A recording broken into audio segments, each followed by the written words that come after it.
implies AC belongs to R for all ABC belongs to A। इसका नाम है क्या? Transitive relation. ट्रांजिटिव रिलेशन, इसका नाम है ट्रांजिटिव रिलेशन। ठीक है, देख लो यहां तक। क्या है इसका मतलब कि इक्विवेलेंस रिलेशन होने के लिए 3 कंडीशन को सेटिस्फाई करे। 3 कंडीशन सेटिस्फाई करे मतलब क्या हो गया कि एक तो होना चाहिए क्या? रिफ्लेक्सिव, एक होना चाहिए सिमेट्रिक, एक होना चाहिए ट्रांजिटिव। बोला वो एंटी सिमेट्रिक फिर क्यों पढ़े थे अपन? बोला अभी रुको सही, पार्शियल ऑर्डर रिलेशन भी कुछ होता है, पार्शियल ऑर्डर रिलेशन भी कुछ होता है, उसके अंदर बोला उसको काम में ले लेंगे, कहाँ दिक्कत आ रही है। अभी तो अपन केवल जो डेफिनेशन है वही डेफिनेशन लिख रहे हैं कि इक्विवेलेंस रिलेशन की डेफिनेशन क्या होती है। बोले इक्विवेलेंस रिलेशन के लिए 3 कंडीशन हमें सेटिस्फाई करवाना है कि रिफ्लेक्सिव, सिमेट्रिक, ट्रांजिटिव। ठीक है, रिफ्लेक्सिव, सिमेट्रिक और ट्रांजिटिव, ये कंडीशन को वो सेटिस्फाई करे तो अपन कह सकते हैं कि वो रिलेशन कैसा है? इक्विवेलेंस रिलेशन है।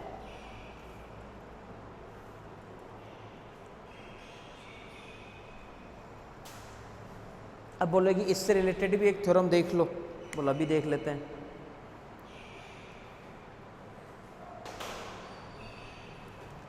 Theorem,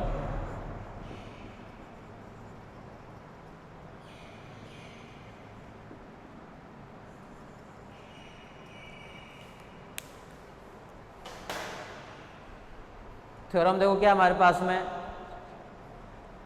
the intersection of any two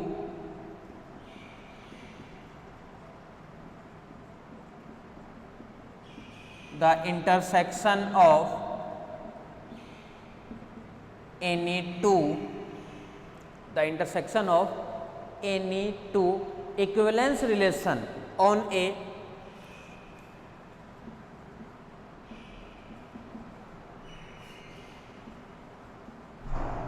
equivalence relation, the intersection of any two equivalence relation on a non-empty set,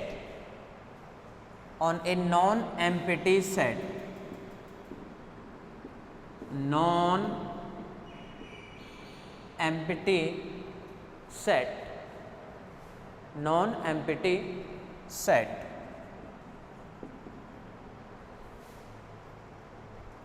is also a equivalence relation,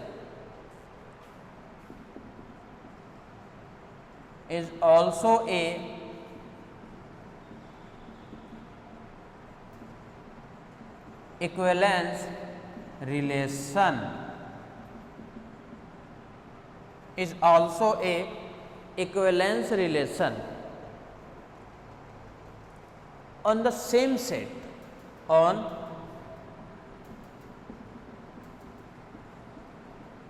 the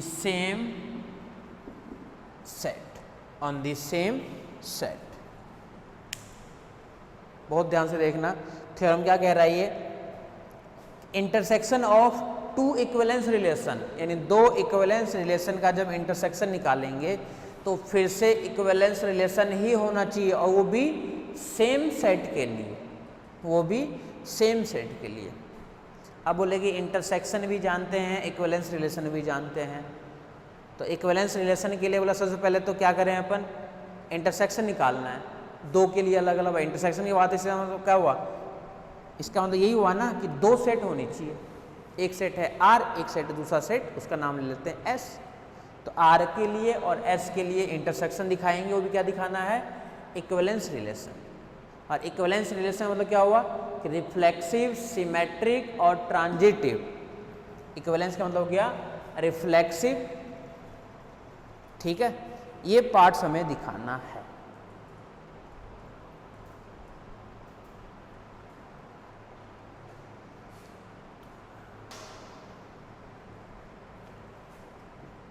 proof,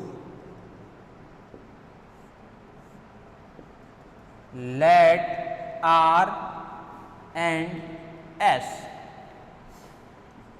are non-empty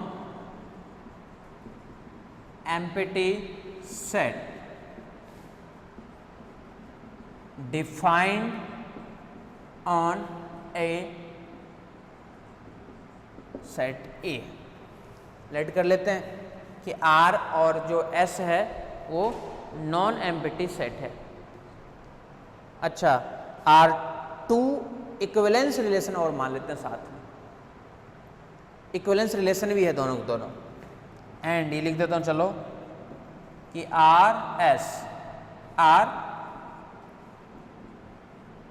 R2 equivalence relation, equivalence relation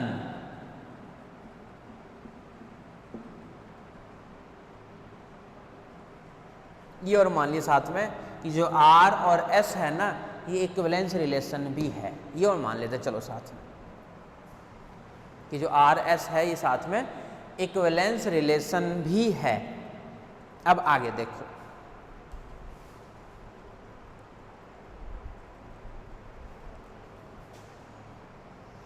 first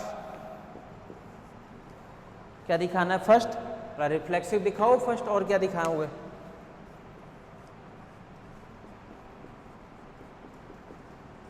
reflexive relation.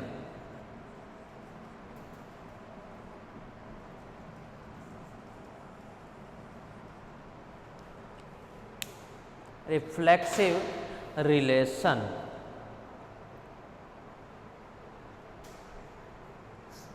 क्या होता है, for all ए। अच्छा, अलग अलग तो है ही ना, इन्हें से लिख सकता हूँ क्या मैं कि ए बिलोंग्स टू आर, है ही अलग अलग तो, और ए बिलोंग्स टू एस, क्योंकि अलग अलग तो ये है ही आपके पास में इक्विवेलेंस रिलेशन। ठीक है,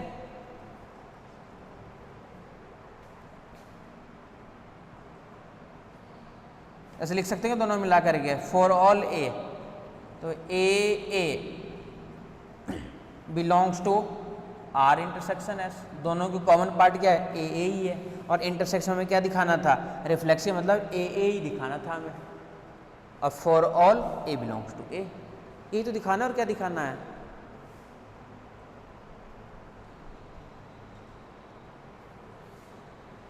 ठीक है। इट मीन्स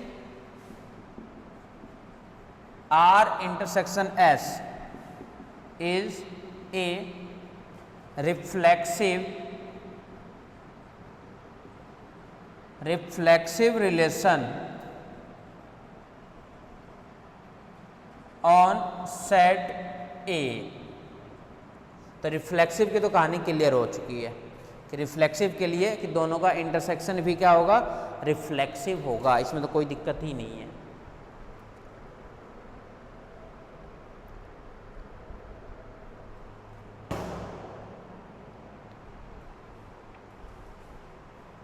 ठीक है, नेक्स्ट वाले पार्ट में आ जाओ।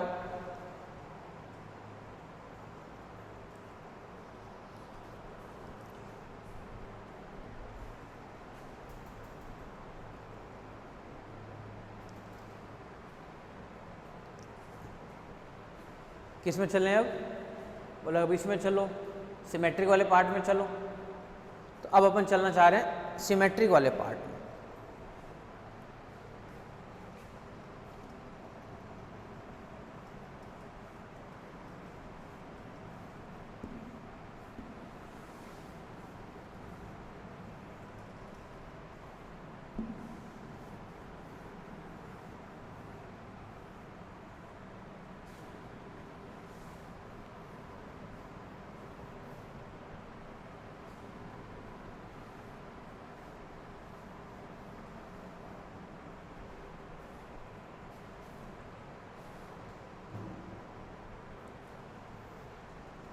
Second part symmetric,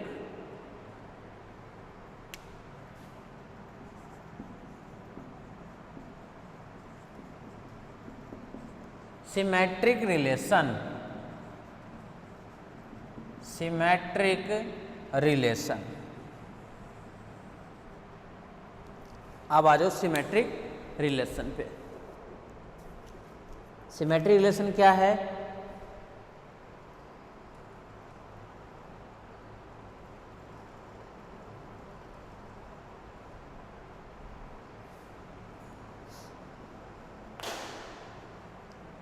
A B belongs to R intersection S. अच्छा, आर और एस तो अलग अलग तो है, इसमें तो कोई दो राय नहीं है। For all A B belongs to A implies A B belongs to R and A B belongs to S. लिख सकते हैं, ऐसे कोई दिक्कत नहीं है। A B belongs to R और A B belongs to S, ठीक है।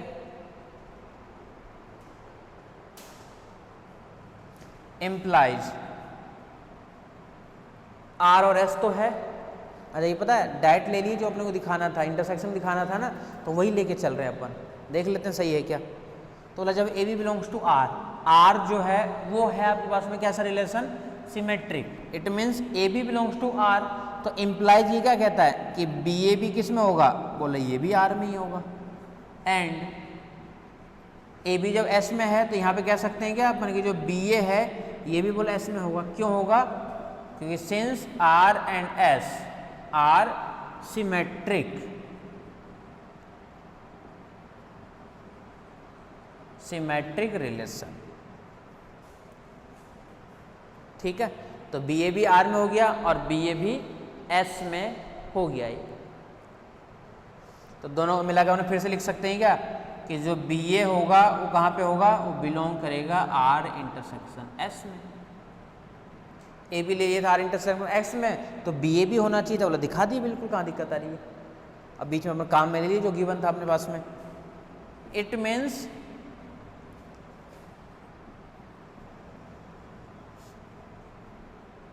सिमेट्रिक रिलेशन, सिमेट्रिक रिलेशन, ठीक है। तो सिमेट्रिक रिलेशन भी अप्लाई होगी, इसके अंदर कोई दिक्कत नहीं है।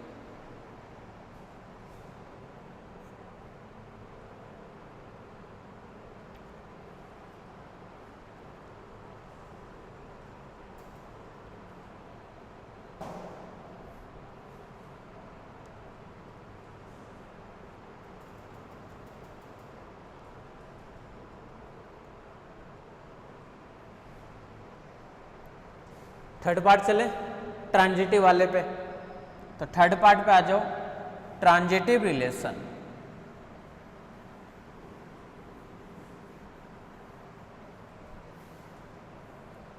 थर्ड पार्ट पे आ जाओ, ये है ट्रांजिटिव रिलेशन।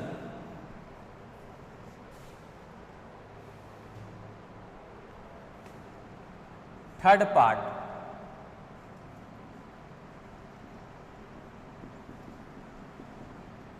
ट्रांजिटिव रिलेशन, ठीक है।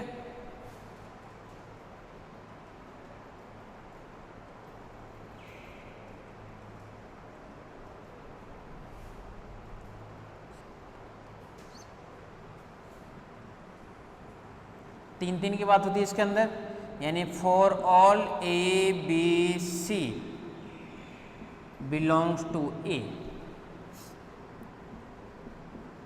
AB belongs to R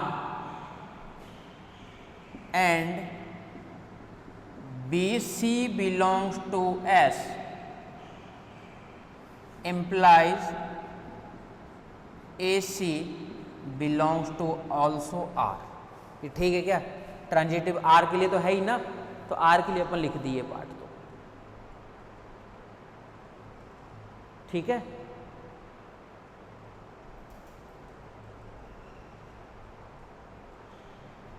या फिर एक काम करें, अलग अलग क्यों दिखा दे, जैसे सिमेट्रिक दिखाए तो वैसे ही भी दिखा देते हैं। डायरेक्ट इंटरसेक्शन के लिए ले लेते हैं, वो काफ़ी आसान पड़ जाता है। वो A B belongs to R intersection S, इसमें कोई दिक्कत नहीं है, and B C belongs to R intersection S, इसमें कोई दिक्कत नहीं है। अब हमें ए सी को भी दिखाना है आर इंटरसेक्शन एस में, ठीक है, ए सी को भी दिखाना है आर इंटरसेक्शन एस में।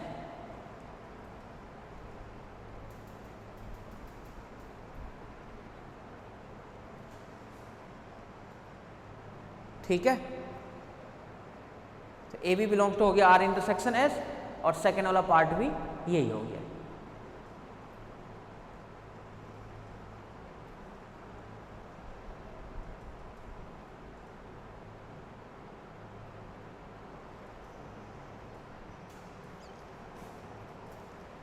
देखना ध्यान से, A B belongs to are,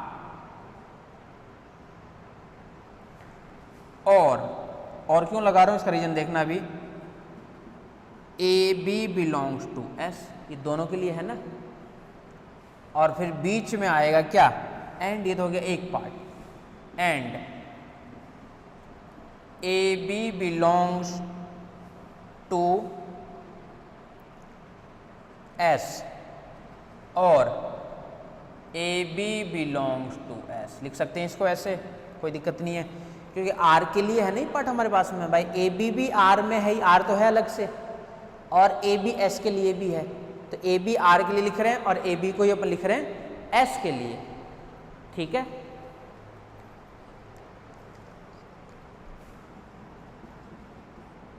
A B are के लिए और बी सी भी आर के लिए, अच्छा ए बी फिर बाद में इधर से आएगा बी सी की कहानी, बी सी देख लो, फिर से ध्यान से देख लो, A B R, A B S, B C R, A B R, B C भी आर, एक पार्ट तो इसको लिख दिया ऐसे करके, एंड आर और बी सी भी आर, फिर A B S, A B S और बी सी भी एस, बी सी बिलोंग भी एस, आर आर तो है, ए बी जब आर से है, बी सी जब आर से है, तो लिख सकते हैं इसके लिए कि जो ए सी है ये भी बिलोंग करेगा आर में, एंड ए बी एस में, बी सी एस में, तो ए सी यहाँ पे कहाँ से करेगा, वो करेगा बिलोंग, वो करेगा एस में, दोनों को मिला के इम्प्लाइज करके यहाँ पे लिख देता हूँ कि जो ए सी है ये बिलोंग करेगा आर इंटरसेक्शन एस में। यही था ट्रांजिटिव प्रॉपर्टी। समझ लो फिर से एक बार कि ट्रांजिटिव वाला थोड़ा सा कॉम्प्लिकेटेड है, फिर समझ लो एक बार, लिख लो पहले इसको यहाँ तक तो, फिर देखो आगे।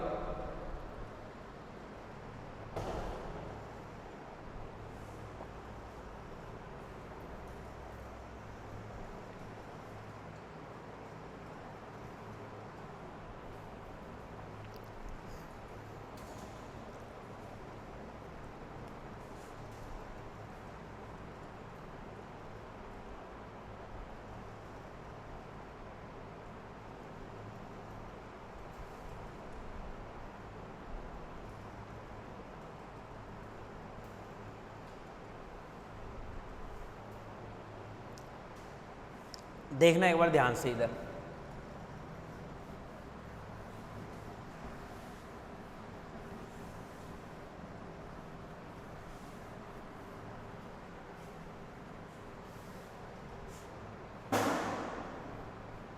फिर से देख लेना ये पार्ट, हमें देखो इंटरसेक्शन में भेजना है, तो A B belongs to R intersection S, ठीक है, और एंड बी सी भी बिलोंग करेगा आर इंटरसेक्शन एस, ठीक है, क्या ए बी बिलोंग करेगा R intersection S, B C करेगा आर इंटरसेक्शन एस, तो हमें दिखाना है क्या ए सी भी है क्या आर इंटरसेक्शन एस में।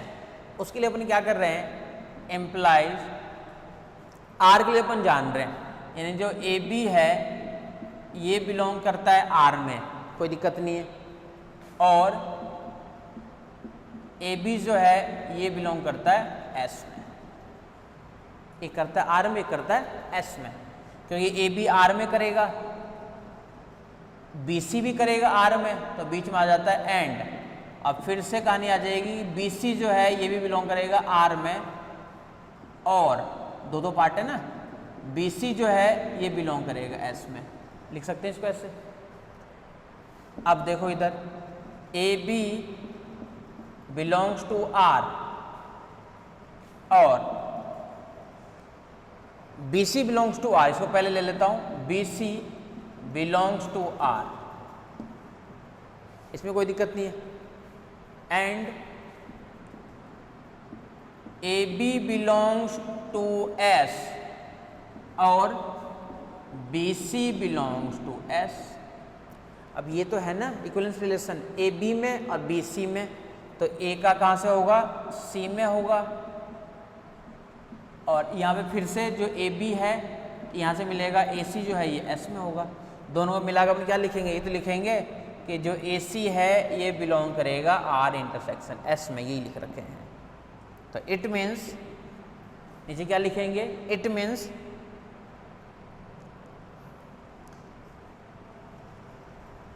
Relation is a equivalence relation. Equivalence relation, it means relation is a equivalence relation. ठीक है, तो ये हमारे पास में कहानी जो है वो है इक्विवेलेंस रिलेशन की कहानी, इससे रिलेटेड एक थ्योरम।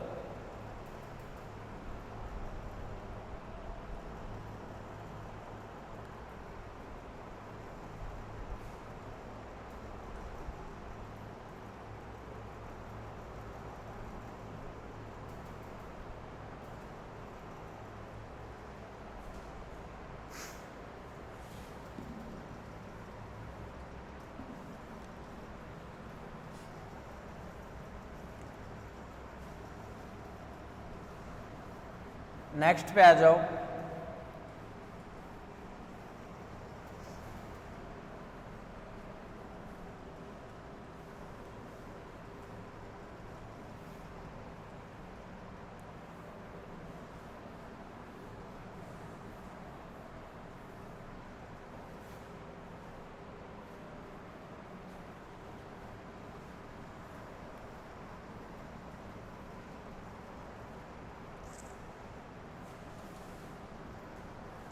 एक थ्योरम और आ जाओ यूनियन के लिए, लेकिन इसके लिए अपने क्या करेंगे, कंट्राडिक्शन ढूंढेंगे, कंट्राडिक्शन ढूंढेंगे अपन।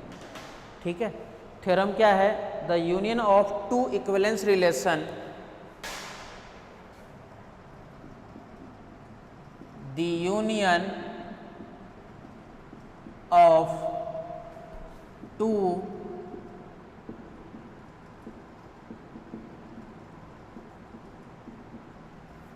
the union of two equivalence relation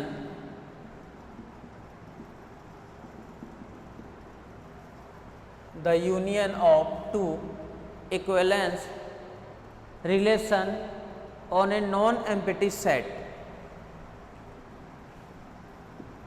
on a non-empty set, non-empty set,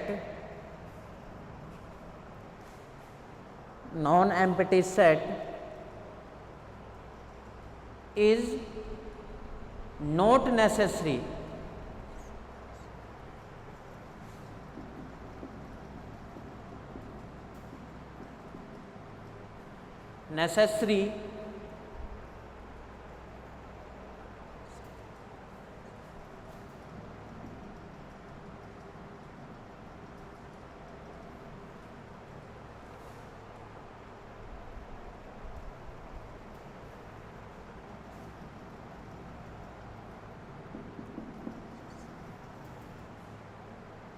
is not necessary an equivalence relation, and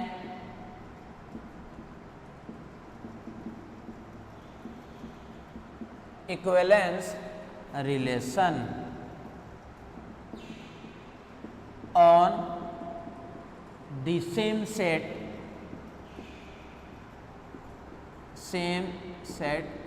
ए अगर सेट है तो सेम सेट ए के लिए।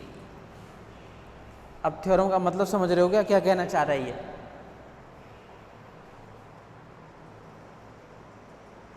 थ्योरम का मतलब समझो कि ये कहना क्या चाह रहा है थ्योरम।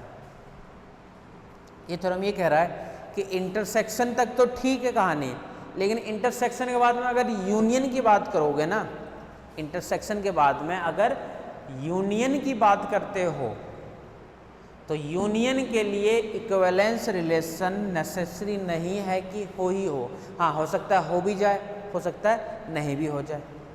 अब दूसरी बात ये है, बोला फिर इसको थ्योरम कैसे बना रखा है? भाई नेसेसरी अगर होती तो थ्योरम बनता है, जब नेसेसरी है ही नहीं तो सीधी सी बात इसका अपने को कंट्राडिक्शन देखना पड़ेगा कि ऐसा कोई एग्जाम्पल मिल जाए, ऐसा कोई एग्जाम्पल मिल जाए जो इसके लिए कंट्राडिक्शन हो, कि वो क्या हो, उसका यूनियन जब निकाले ना अपन तो वो इक्विवेलेंस रिलेशन नहीं है अपने पास में। अब बोले इक्विवेलेंस रिलेशन, बोले इक्विवेलेंस रिलेशन का मतलब ये भी जानते हैं अपन कि सबसे पहले चेक होना चाहिए वो रिफ्लेक्सिव होना चाहिए, फिर सिमेट्रिक होना चाहिए और फिर होना चाहिए ट्रांजिटिव। बोले ये अपन इक्विवेलेंस रिलेशन के लिए जानते हैं, ठीक है। तो इसके लिए अपन एक एग्जाम्पल दे रहे हैं जो कंट्राडिक्शन हो जाए, जो साथ में कंट्राडिक्शन हो जाए।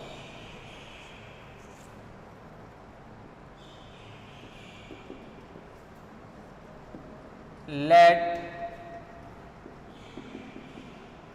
A equals to A B C and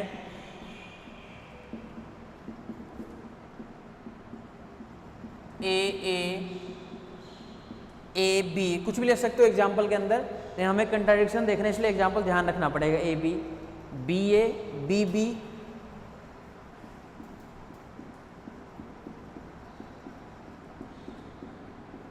C C, B A, B B और साथ में C C, B A, B B, C C, A, B B, B C,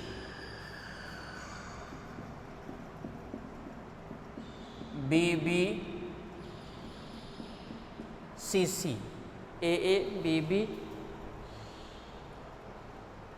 B C, C B, B C, C B,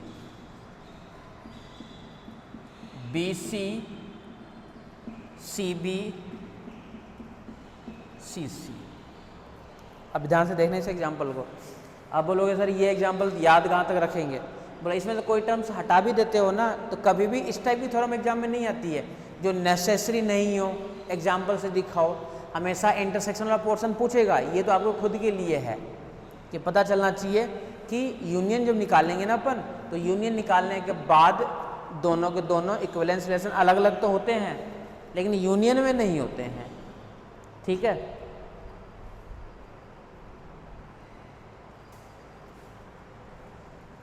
check कर लेते हैं are के लिए, S के लिए कि है क्या अलग अलग। तो सबसे पहले आर के लिए देख रहे हैं। Firstly we check relation R is a equivalence relation or not. R is a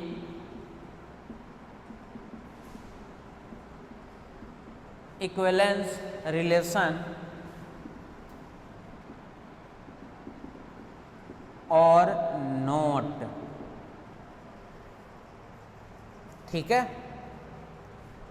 Firstly we check relation R is a equivalence relation or not. First part symmetric, अच्छा सिमेट्रिक से पहले रिफ्लेक्सिव भी आता है।